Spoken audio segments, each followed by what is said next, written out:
يقول السائل: ما قولكم شيخنا في انتصارات سوريا؟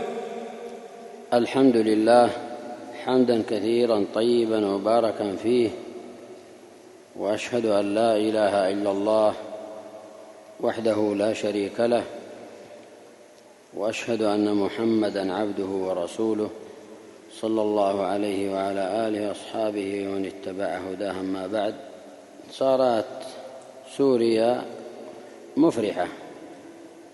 قل بفضل الله وبرحمته فبذلك فليفرحوا، وهذا من فضل الله عز وجل ورحمته، فقد حصل عليهم من الظلم والبغي والجبروت ما رثى لحالهم كل مسلم، سواء في زمن حافظ أسد أو في زمن بشار.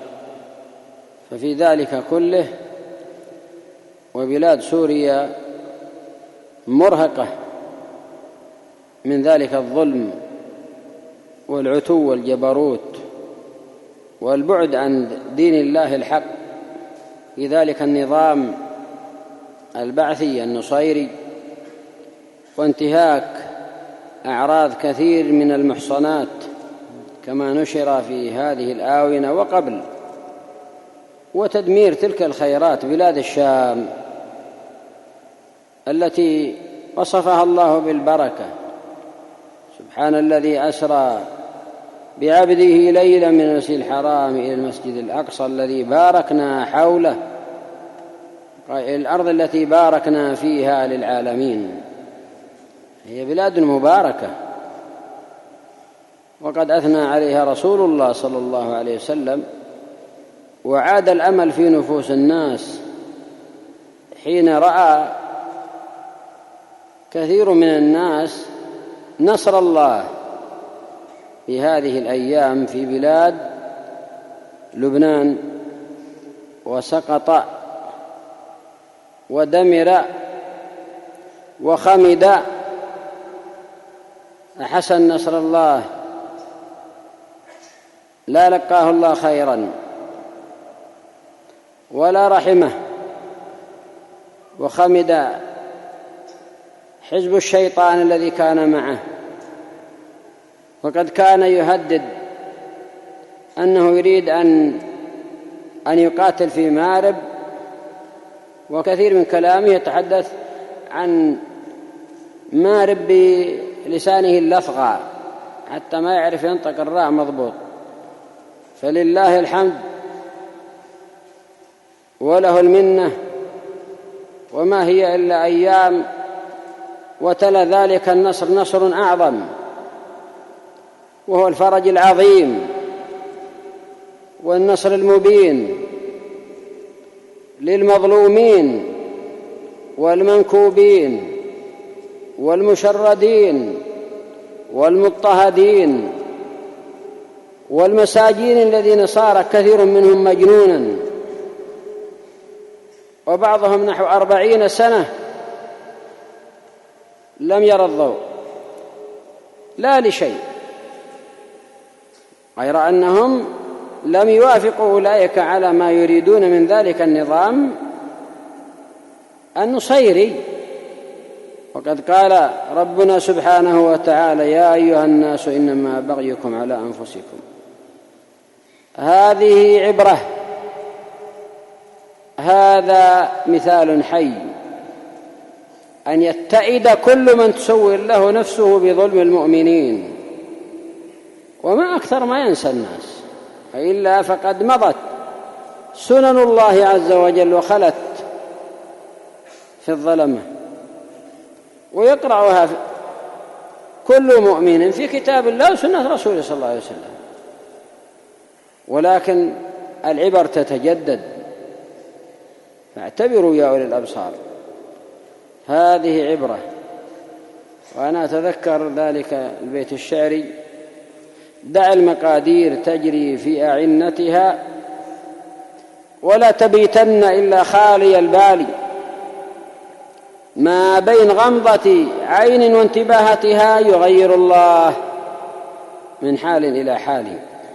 نمنا البارحة ما أصبحنا إلا وهم يقولون سقطت، يعني شرد بشار وسارت البلاد ليست له، ومسكها أناس يعني يذكرون الله، نسمع منهم ذكر الله ونسمع منهم التكبير ونسمع منهم كذلك أيضا الحث على السكينة وعدم الفرح إلا بفضل الله عز وجل، واستنقاذ المظلومين وإخراج المساجين. هذا أمر مفرح. من الذي ما يفرح للمؤمنين؟ المؤمن للمؤمن كالبنيان يشد بعضه بعضا، يألم لألمه ويفرح لفرحه. وفرح عظيم بإخماد ذلك المعتقد الباطل في ذلك البلد، ويستبدل إن شاء الله بالسنة، وتعود الشام فيها الأمل كما دلت عليه الأدلة أنها ثناءات رسول الله صلى الله عليه وسلم، وأنها مقر الصالحين وعرض المحشر والمنشر. إذا فسد أهل الشام فلا خير فيكم. هذا هو الصواب في هذه المسألة، أن الناس رأوا خيرا. قد كان ذلك المجرم بشار قد كان جاثما على الناس بغير حق وظالما لهم، قتل ألوف بل مئات الألوف قتل، وشرد مئات الألوف، ومزق البلد كله ممزق. ندم البغاة ولا تساعة من دم، والبغي مرتع مبتغيه وخيم. ما من ذنب أجدر أن يعجل الله لصاحبه العقوبة في الدنيا قبل الآخرة من البغي وقطيعة الرحم.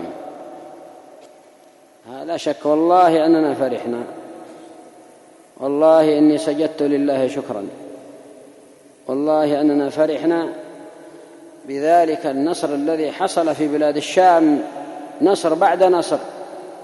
ونسأل ربنا جل وعلا أن يعجل لنا بالنصر، وأن يخمد الرافضة عاجلا غير آجل، فإنهم والله فعلوا بالبلاد اليمنية ما فعل أولئك بالبلاد الشامية، وأسوأ حالا وأقبح مقالا.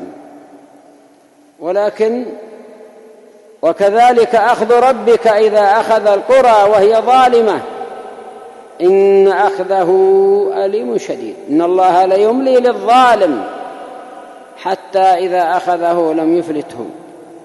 وأمل إن شاء الله أن تكون لي محاضرة في مسجد الهادي عاجلا غير آجل. نسأل الله عز وجل أن يهيئ الخير وأسبابه، فإن هؤلاء أضعف بكثير، والله يا إخوان هي السياسات، وإلا فهؤلاء أضعف بكثير من أن يكون لهم هذا الشأن، أضعف من أولئك تلك دول، أما هؤلاء أضعف بكثير. ويعلم الله أن أهل السنة يحقرونهم تحقيرا ما لا نظير له، ولكن خمد أهل السنة بالسياسات، وكذلك بعد تقدير الله سبحانه وتعالى. إنما أمره إذا أراد شيئا أن يقول له كن فيكون. وإن شاء الله عز وجل أن الشام أنها تكون فيها دعوة، سترون فيها خيرا إن شاء الله، ترون فيها أمنا واستقرارا وخيرا بإذن الله عز وجل، ودعوة، وتمتلئ مساجدهم بالقرآن وبالسنة، وما بكم من نعمة في بلاد قابلة للخير أثنى عليها رسول الله صلى الله عليه وسلم. اللهم بارك لنا في شامنا ويمننا. هذا قال النبي صلى الله عليه وسلم: وجزى الله من أعانهم على هذا النصر خيرا من أهل الإسلام. جزى الله من أعانهم من أهل الإسلام على هذا النصر خيرا. نسأل الله عز وجل أن يفرج عنه كما فرج عنهم بعد تقدير الله وتفريجه سبحانه وتعالى.